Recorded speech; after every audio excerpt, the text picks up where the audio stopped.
As I was saying, welcome everyone. I'm Patricia Alonso, editorial manager of books on Common Ground Research Network. I'm happy to be here because we are going to talk about the power of diversity, managing inclusion for global sustainability, one of our future books that is currently on press sale at the bookstore, that I'm going to send you the link now in the chat so you can check it. But first, talking a bit about the book. This book discusses how diversity is the nature of humanity as well as a source of conflicts at all levels. Still, if inclusion is managed, diversity becomes the generator of the innovation the global population requires to advance its sustainable development. We have today its author, Myrtha Casanova. Myrtha was born in Cuba, a political exile after Fidel Castro took over power. She has lived and worked in America and Europe and speaks five languages. She is also mother of 2 sons and 6 stepchildren. She has an English and French philology PhD from the University of La Habana, a degree in technical advertising from the School of Engineers of Madrid, and I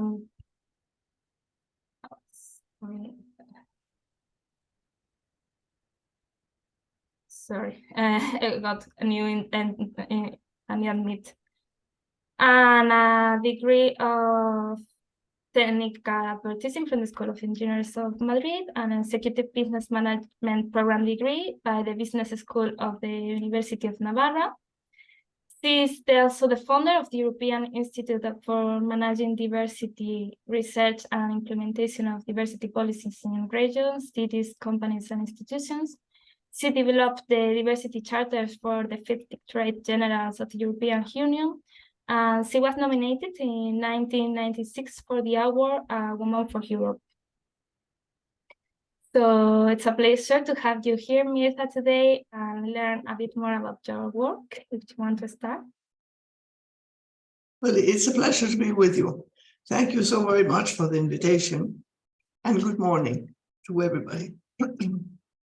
I'm delighted to share this Congress with you, and of course, I apologize for not being present for health reasons, as you know, and hope that next year I can join you and take advantage of a very interesting Congress you are organizing.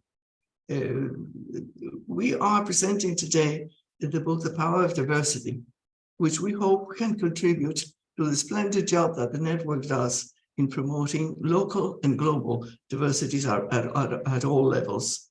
So allow me to share some thoughts that will maybe help to define the dimension of what diversity is.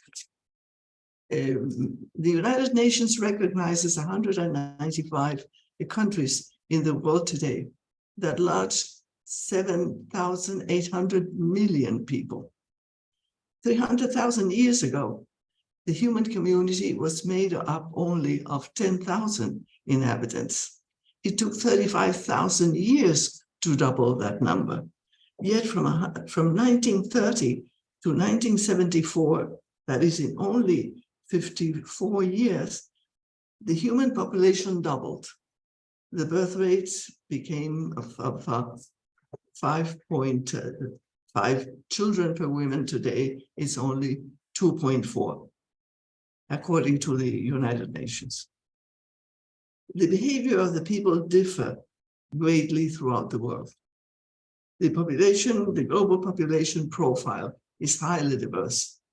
52% female, 16 people with disability, 14% with other sexual orientation, 5 major ethnicities, 10% only of which are Caucasians, and a prevailing number of mixed races. For example, in the Women's Open Tennis of 2021, Gema Raducanu, British, of Romanian father and Chinese mother, beat Leila Fernandez, Canadian, of Ecuadorian father and Filipino mother. Now, more mixed races is impossible to have. But this is a more and more normal situation in families and the environment. The world population speaks 7,000 languages and professes 10,000 beliefs. In the highly developed world, 16% of the population is still illiterate. It's unforgivable. And as far as access to higher education, there are more women than men with university degrees in the European Union. 8% of Indonesian population, for example, has university degrees, while 42% of Norwegians hold a degree in the university degrees. As far as age is concerned, 95% of the demographic growth comes from underdeveloped countries. Yet, as far as money is concerned, economics is concerned, there are 5.2% more millionaires every year than ever before. Amazing. While only 10% of the population lives under the level of poverty, and 85% can be considered totally poor. There is something very wrong. And the state of the world today challenges sustainability. Diversity is the nature of humanity. The human race is highly unequal, extremely diverse. Demographic, cultural diversities in family structure, in education, in competences, deeply distinguish persons and their behavior from the different communities and nations and regions in the world. You can identify people with a certain behavior because they come from very different countries. And it has been so for millenniums.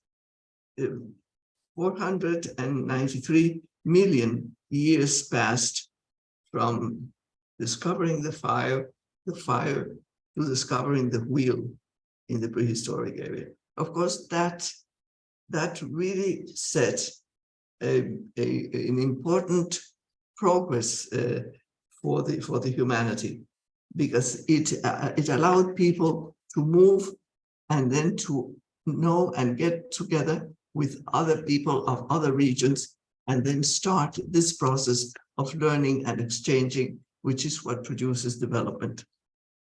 However, it only took 495,000 years, but it only took 10 years to go from internet to Google search engine that, of course, has changed the world at all speed.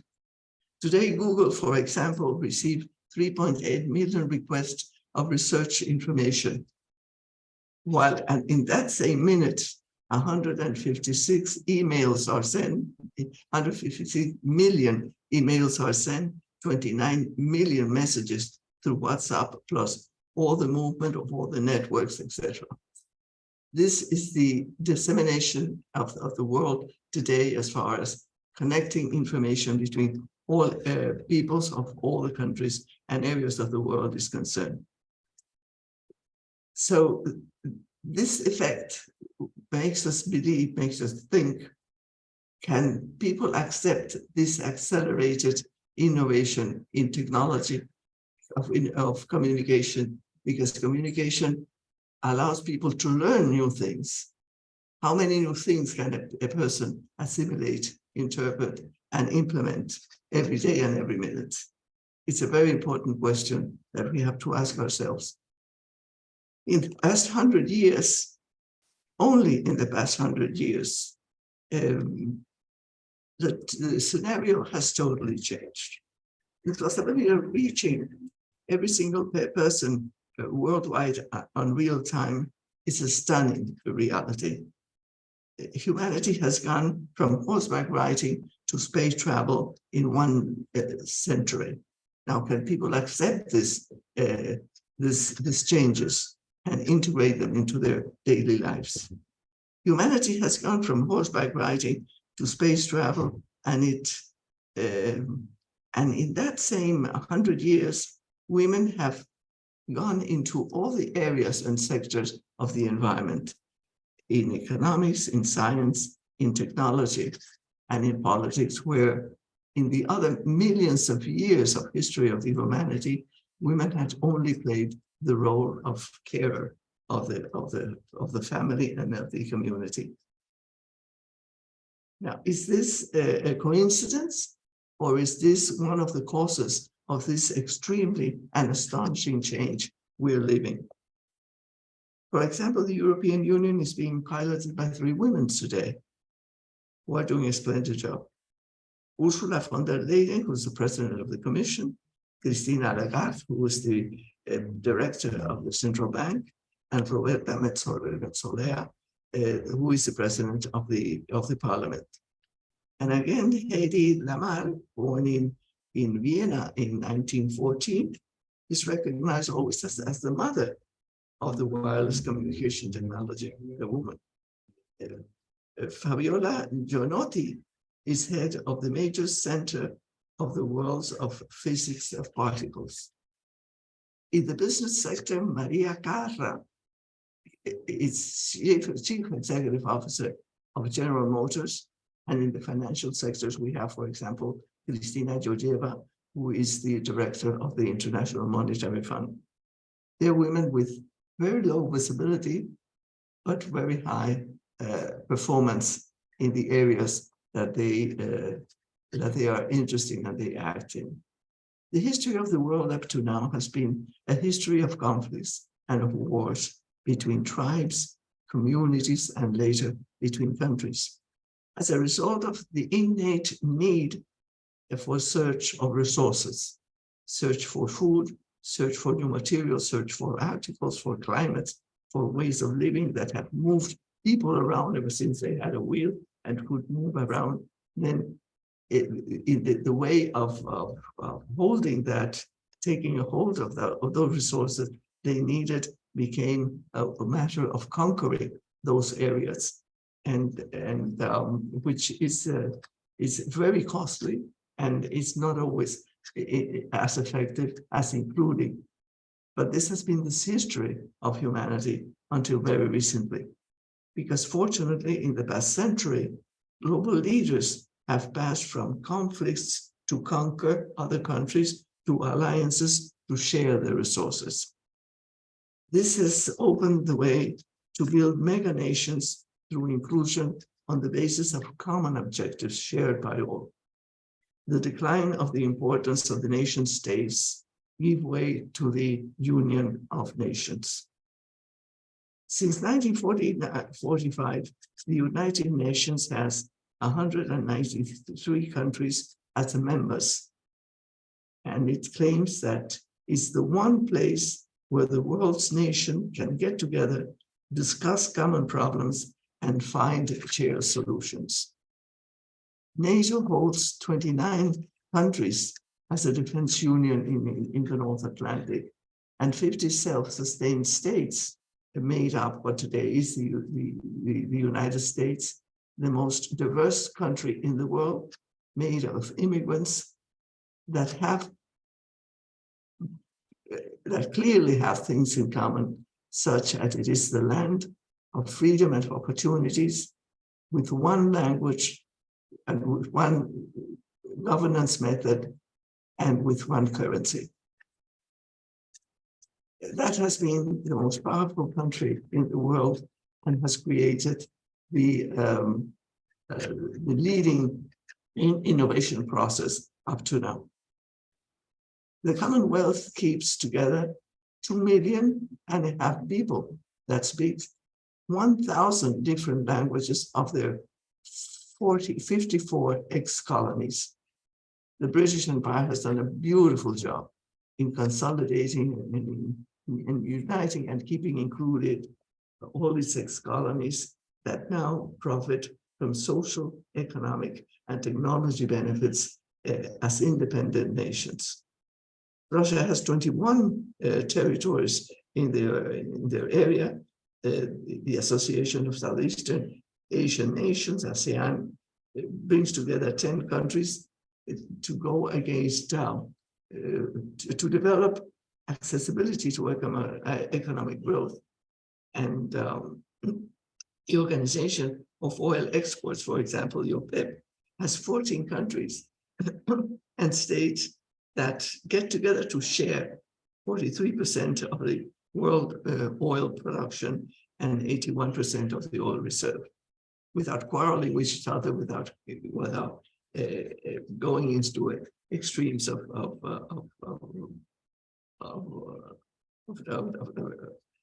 conflicts. The Organization of European States groups 35 independent South American countries that are determined to promote democracy in that area in the same way that the AO, African Union, unites 55 countries in Africa with the same objective. The European Union maybe can be considered an unprecedented geopolitical formula in bringing together peoples and countries and states. It has 447 million people of 27 member states that are highly, highly different. Jean Monnet, who, as you know, we all know, that is the father of the European Union, the philosophical father of the European Union, he says, continue, continue, because there is no future for the people of Europe rather than in union. So we have left behind thousands of years of conflicts to become in 80 years a totally united group of countries with the same critical objectives and with a very well-established way of integrating those people and advancing towards union. So it's a mega nation that fosters innovation to guarantee sustainability, and all is extremely diverse countries and peoples of these countries, which history has been one of conflicts, have never fought each other again ever since 1957, when the signature of the Treaty of Rome gave birth to what today is the European Union. Nevertheless, of course, there are country leaders that still fight and that still access to conflict when they have a problem. The situation we have with Russia and Ukraine, or Somalia, or the Taliban violence, or the 47 local conflicts that are ongoing. Definitely, the inclusion behavior has started. And what we have to do is promote that behavior to other areas of the world. Regions and cities need to create a quality environment to attract residents of different profiles in order then to be able to attract investments that guarantee the sustainability and quality of life of its inhabitants. So cities of interculturality network, for example, in the European Union are doing a splendid job in trying to move cities into embracing diversity and inclusion programs, establishing programs through the benchmarking and introducing this policy and philosophy at local and regional level. The Institute has developed the 4 Eyes governance diversity model for cities and regions based on their capacity to develop intelligence, inclusion, innovation, and investment. The aim, of course, of this model is to create preferred cities and regions where to educate, live, work, and continue a prosperity of their local way of life.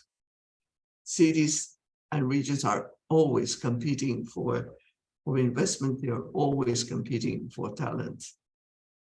And including having an inclusive policy is one thing that can help them attract this talent. It is therefore compulsory for corporations as well as for small and middle-sized enterprises to establish successful diversity and inclusion management policies to create inclusive behaviors where people will have different profiles and may enjoy high quality of work and life. A basic factor to guarantee efficiency and financial results in organization is that people enjoy what they do and they feel integrated and included, particularly in small and middle-sized companies. Why? Well, because 99.8% of companies in the European Union are SMEs. 84 million jobs are created by SMEs in the European Union. It is critical that companies, particularly SMEs, manage diversity and inclusion. It is therefore critical for SMEs to manage diversity and inclusion, and it's therefore critical also that universities research and introduce diversity in inclusion intelligence as part of their curriculum, so that the students, when they enter their professional life, have already this integrated knowledge and intelligence in the way of managing the diversity of their environment. In the 1970s, the scientific community declared that diversity was going to be the differential factor of the 21st century. The corporate world of the United States immediately embraced this idea. The Conference Board is a non-for-profit organization founded in 1960 by a group of US corporation, which purpose is to monitor continuously the technology, the financial and human resources management of the institutions and their contribution to their progress and effect. So the Conference Board immediately organized a panel to study the dimension of diversity, its causes and effects, in order to develop corporate policies that would improve them and leverage the human resource management as it has been the case with the improvement of technology and financial resources. The panel was made up by the Fortune 500 companies of the United States, and experts were invited from the economy, from philosophy, from economy, academia, etc. John Nesbitt, the author of Megatrends, was invited to join the panel, and he, as I was working with the Nesbitt group at the moment, John asked me to substitute him in the panel. I was active then in the panel for 10 years and had the satisfaction, the enormous satisfaction of participating in the creation and in the implementation of corporate diversity policies in the business world since that date in the United States, and realized that segmenting the workforce because of its diverse profiles and creating positive actions to these groups only created more conflicts. So the issue was to create a policy of human resource management that went to setting common objectives shared by all the people in the organization and developed activities which all the workforce would access to regardless their diverse profiles. So the corporations went from segmentation to inclusion of human resources. Then the corporate policy of diversity and inclusion was born.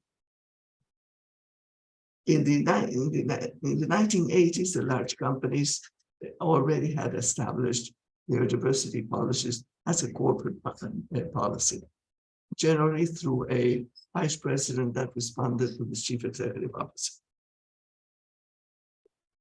5 diversity councils were set up of organizations that already managed diversity corporate-wise and got together periodically to exchange experiences and improve in the way they managed their results.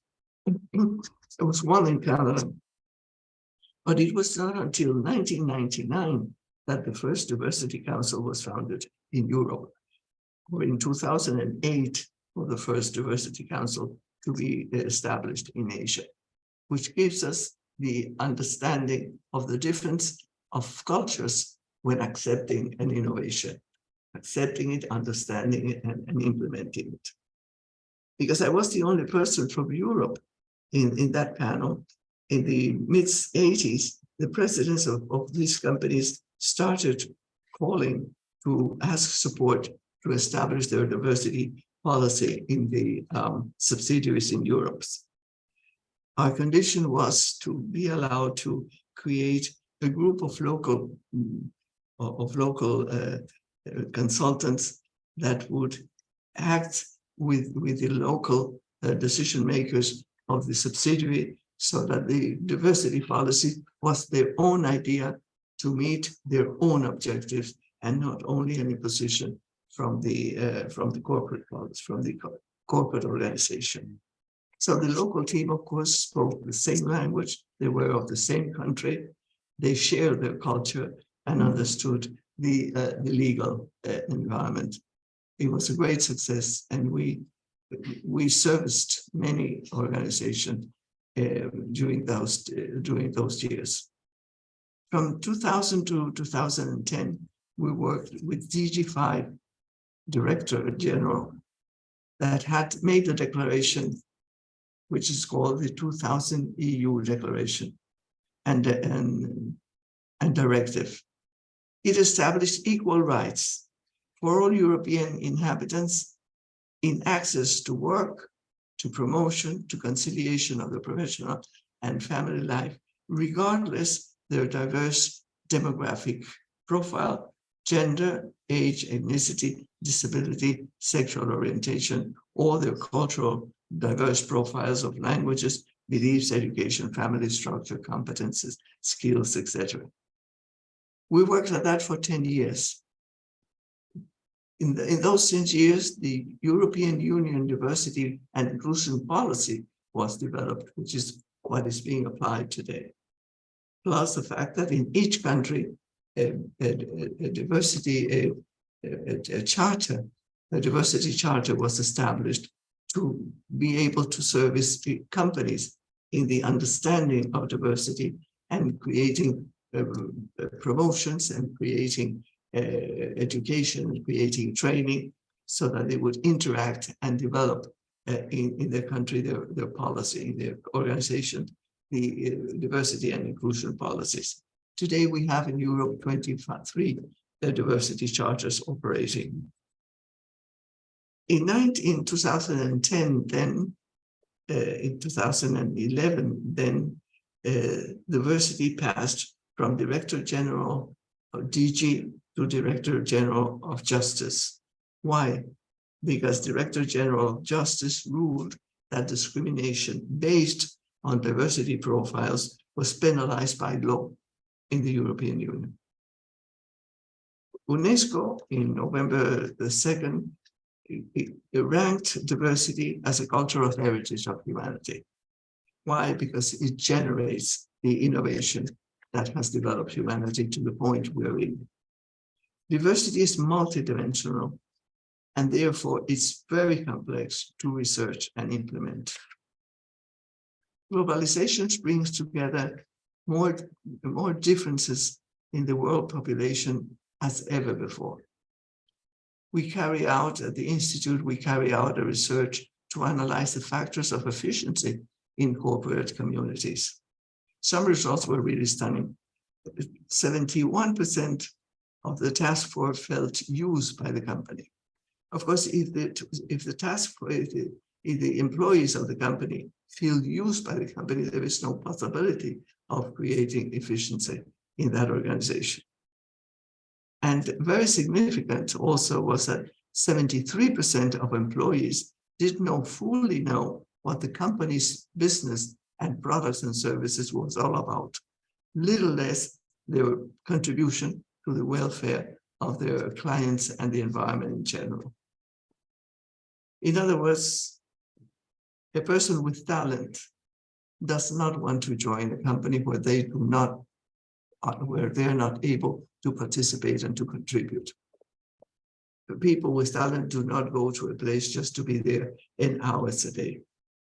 So there is a very important trend to attract people of talent, because those are the persons that contribute to the efficiency of the organizations. As we have seen before, diversity generates conflicts, but if people of different profiles and groups have common objectives and respect each other's differences and leverage them, this generates innovation. Innovation is the business that all companies are in. Companies are not in the business of shoes, or in the business of electric appliances, or in the business of fashion. All companies are in the business of innovation, of innovating every day, not to become obsolete in whatever activity they do. Constant innovation is the guarantee to sustainability and to avoid obsolescence. The Professor Giuseppe Di Stefano and his team in the Lausanne University of Switzerland carried out an excellent research they called MBI, Mapping, Bridging, and Inclusion. In 5 countries, Japan, Germany, Canada, US, and Mexico, in 72 groups, to analyze the behavior of these groups in the company. The most numerous groups were homogeneous, which of course created obsolescence, because they repeat what they know. The next group in number were diverse groups that created conflict, and the fewer number of groups in the organizations were made up of people of diverse profiles who respected and accepted and leveraged each other's contribution, and those were the responsible for the innovation of the company.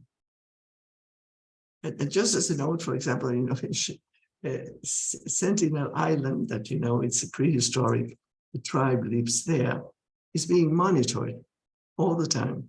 Why? Well, it's being monitored to see how long it takes them to create something new. A new weapon, a new auxiliary thing, a new clothes, a new way of living. Because it is going, because these people have never been in touch with any other people in the world. So it is going to take them very long to create any type of innovation.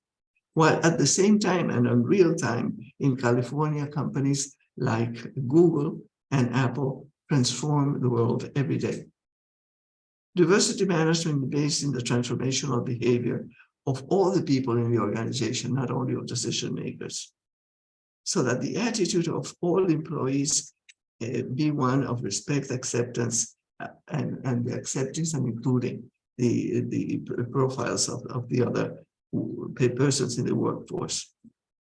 So stereotyping and unconscious bias of the workforce must be managed on a daily basis with awareness training to promote inclusiveness in the organization of any size.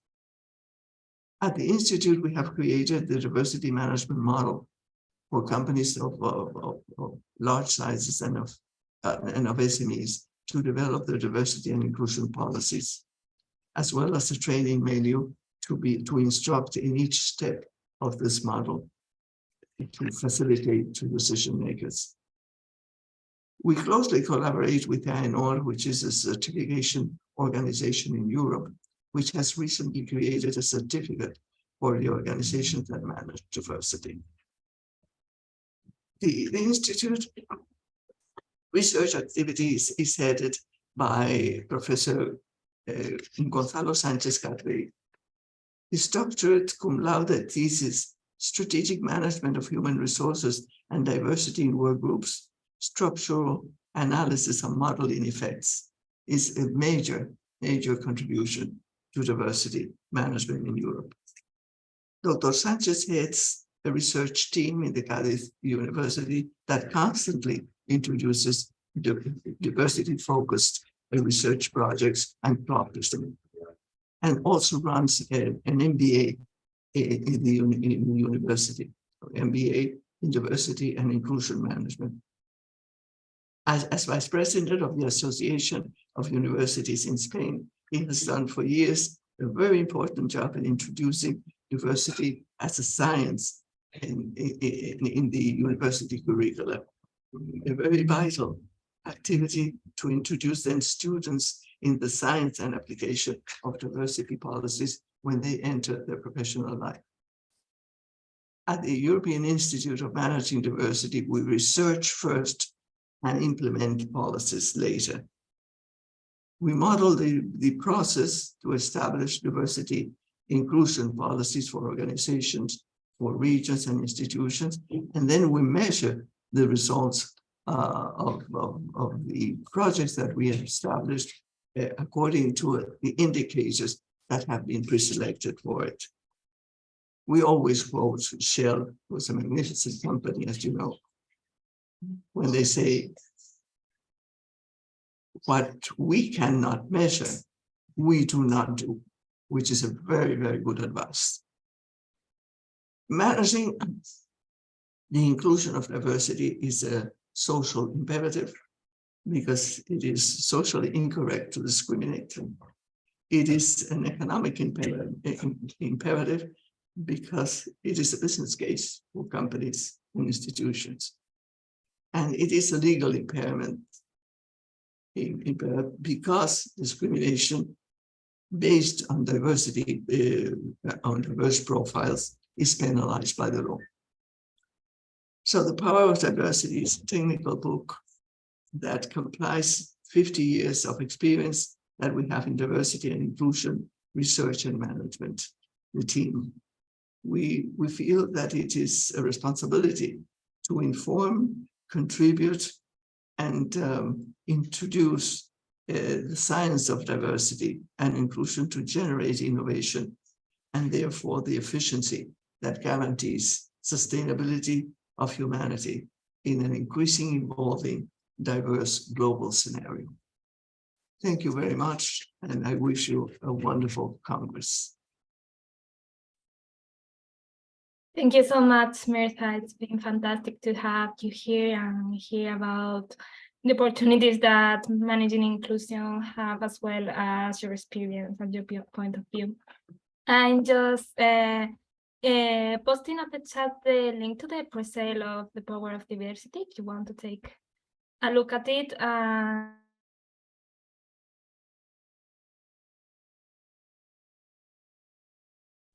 With some questions, as well as any comments that you want to share with us.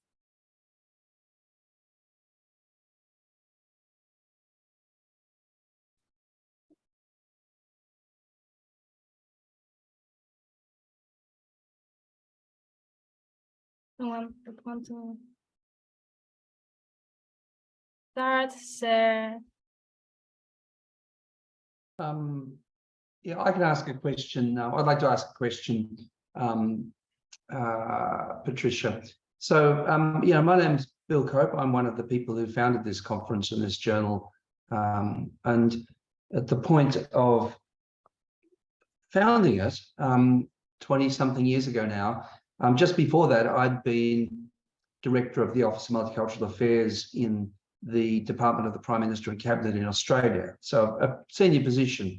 And it was just at the point when that office had been dismantled and Australia was, 20 years ago in a major retreat away from diversity in all kinds of ways. So this is, a world now where we face lots of challenges for diversity as well. We face virulent nationalisms. We face people who feel as if their existences are threatened by measures which address diversity because whatever privileges they had are being reduced. So I'd like to get a sense. I mean, you've obviously been working in this field for a very long time and you have an incredible amount of experience. What's your sense of the general trajectory? Over this time when you've been working, have things been improving? Have things stalled? Do we have to be vigilant, or do you think that a lot's been achieved already? I just wanted your sense of the overall direction you think we've been taking over this long period. Well,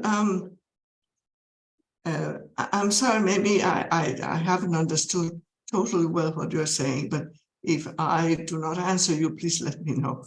I think we're advancing. And one of the problems of diversity as a concept is that it's very difficult to understand.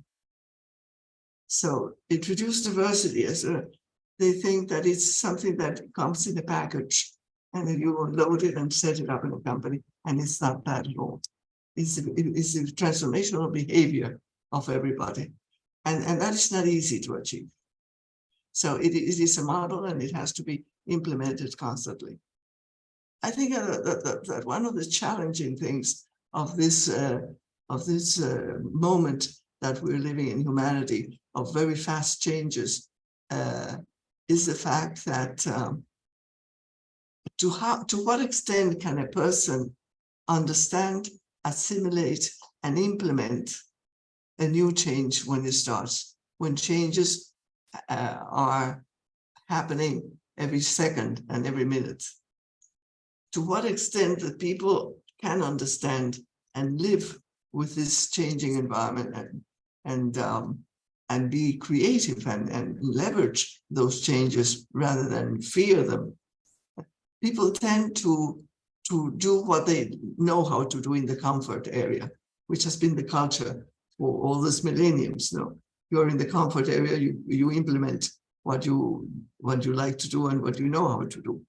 When you change things, then people become very nervous because they have to learn something again, which is something that is happening every day because information technologies makes all equipment in a company, for example, obsolete. And that is not only a matter of buying new hardware, but it is renewing the knowledge of all the people there, which is even more difficult to achieve. So I think that we would have to better understand this area of interest and try to address it in a way which I really do not know how to express it to you, but it really has to be addressed. What I've found during all this year, particularly in Spain, that there is a resistance to change, is that people didn't want to know about diversity because it changed their way of managing and it challenged their way of management. Now it's very difficult then to integrate people in this way of doing when they are so protective about it. So that's something that worries me enormously. But I really do not have an answer, except that it's very important for universities to introduce diversity as a subject in their curricula, and that it becomes more part of the teaching and learning process in all areas since childhood. Addressing maybe since childhood, not discriminating.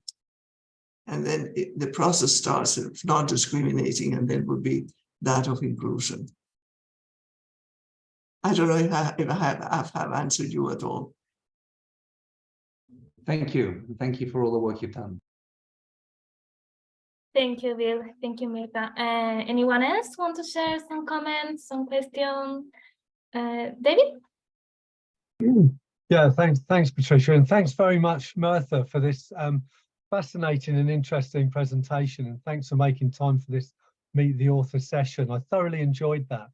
I know that you when you're talking about diversity, you said it would be the distinguishing factor of the 21st century, and I think that's right. But I think that another factor that's going to be very prominent in the 21st century is going to be migration, the migration of people, but also the migration of other species and of ecosystems who are going to migrate towards the poles, migrate latitudinally, if you like, and migrate uphill in search of cooler climates.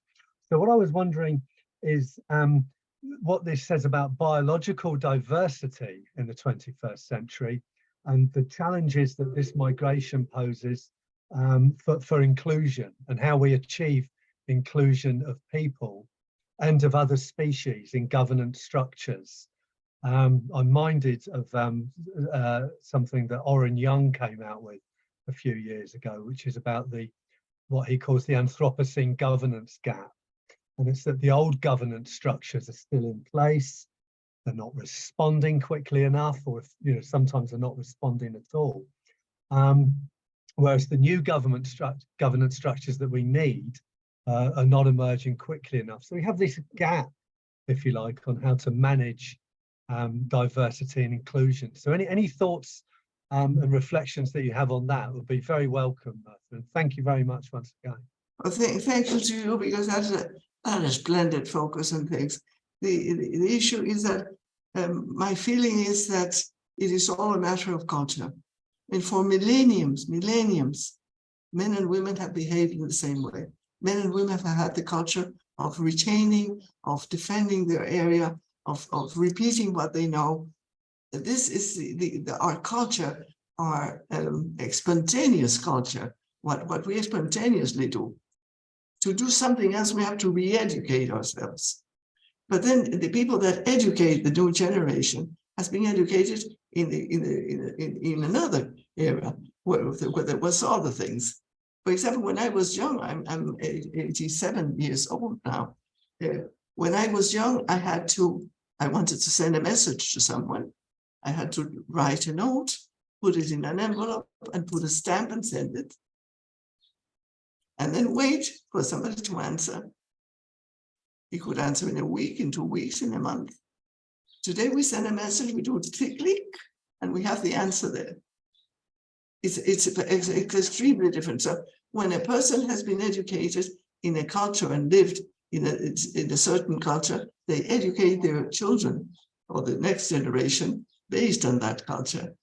And it is a retaining, let's say, a culture that does not facilitate our innate culture, the culture that we have received from childhood generally, does not facilitate the inclusion of fast development as we are having right now. So it is a matter of time, and it's a matter of generations. We have, as we have said today, in the past 100 years, we have developed more than in the whole area of humanity, in 100 years only. But that is 3 generations that have been educating each other in the way they have been educated before. So it's a challenge. So I again insist that diversity and inclusion modeling and concepts have to be introduced in all areas of education since childhood, in all areas of education, because what we are talking about is the behavior of people, not the behavior of organizations. Organizations do not perform themselves or manage themselves, are managed by people who have an opinion, who have a view, who have a competence, and who have an objective. And these people are conditioned by something. So we are always talking about the possibility of people, including diverse and different profiles, and including diverse and different innovations, and including diverse and different environments. And it is the education of people, basically, what is going to be, what is going to contribute to an inclusive environment worldwide. So that then, as you very well say, governments are the first ones that have to be instructed, the first one, but who is governing? People are governing. So it's the education of these people.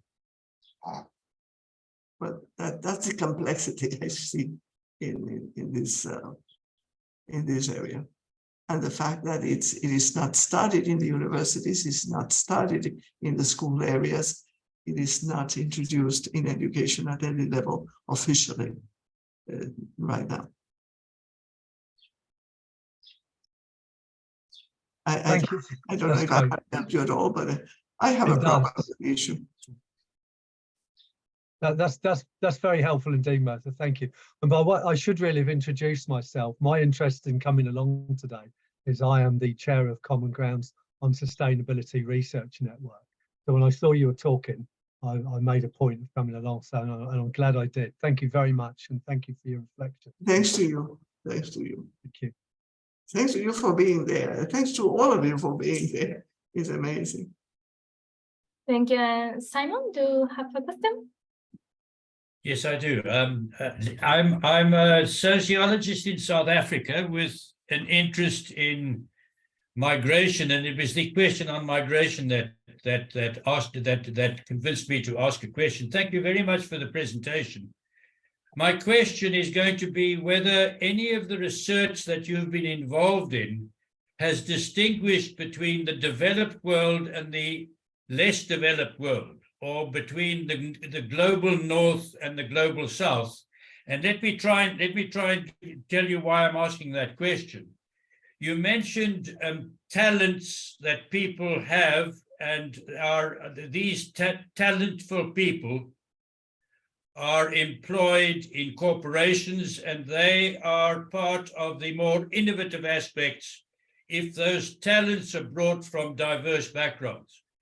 And if one looks at the migration at the moment of people who have not only talents, but also have university training, there is unfortunately a flow from the global south, at least if I think of the African continent, toward the global north. There is, in other words, a loss of human resources or human capacity in Africa. And do you think that the fact that there is this out-migration of talentful people will influence the way in which corporations in Africa ought to use the policy lessons from the global north with regard to policies that promote both diversity and inclusion within African corporations? Thank you. Well, that's a very difficult question to answer, because corporations, for example, in Europe, in the United States, and elsewhere, are attracting naturally people from very different countries, because the mobility in the world is enormous. I could give you statistics, but I didn't introduce them into it. It's something I have always been researching, the capacity of movement of the, because the movement of people is what creates either innovation or conflicts. So it is very natural today in any company to have people from other countries, from other regions, from more countries than other, because people, for example, in Spain migrate from South America. We have many South Americans in companies, in any type of services. In Spain, we have a large percentage of people from South America because we speak Spanish. And of course, they prefer to come here than to Germany, for example. Although in Germany, there are more job opportunities. So it is a matter, the regions attract a certain number or a certain profile of people that migrate. Now, the people that migrate all over the world, any company today has people from many countries. The issue of Africa is something that I have not studied particularly, so I cannot answer that question rightly, I think. What I know about Africa is that China is penetrating considerably the economic world in Africa. And that is going to be very significant in the way that companies and organizations will start growing there. Then it comes back again to the issue of their culture they have been educated in. So we go back to the way people are being educated, and then what they consider diverse, and what are the profiles that each people consider diverse. It's a very challenging analysis, and I cannot answer to you exactly what the situation in Africa is because I haven't studied it, but it is a challenging situation for the Africans, because the illiteracy, for example, in Africa is still very high, which makes a difference. And the influence right now of China is possibly going to influence even more. Thank you very much. If I may simply add that if one looks demographically over the next 20 years, adding to what you've already given us about the demographic trends, which are very interesting, if one looks at the demography globally over the next 20, 25 years, all continents other than Africa will have reached their zenith, their peak in terms of population increase, whereas Africa, and in particular West and East Africa, will continue for at least another 30 years, so the demographers tell us, to increase. So there will be an absolute increase in the proportion of Africans in the global population over the next 20 to 25 years, with all of their different cultures, as you've pointed out. And I think that's an important contextual issue when one thinks of Africa in the near future. Absolutely. In the same way that there's a vast immigration in the United States that the United States tries to manage and stop. But there is the United States attracts large numbers of immigrants because of their quality of life, of course, and which is a very challenging and conflicted situation, as you know.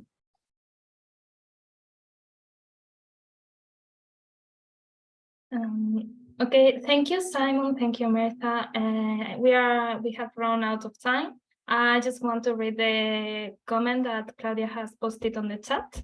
So she said that it's been an amazing sharing of knowledge and info of such an important and rigorous hard work in order to alert to the need of conscious effort to inspire and put into action the inclusion of the diversity as an everyday and every task ingredient. Thank you, Claudia, for your comment. And thank you very much, everyone, for coming here today. And of course, thank you, Myrtha, for taking your time to talk about your book and about your experience. Thank you to you, and have a wonderful Congress. Thank you. And of course, if there are any other question, I would adore answering. If you send it to me, I will answer to any questions that any attendant would like to put up.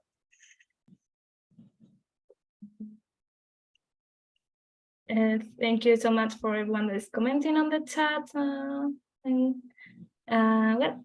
goodbye. Let me Goodbye. end the presentation. Have a nice day. Bye-bye. Bye-bye.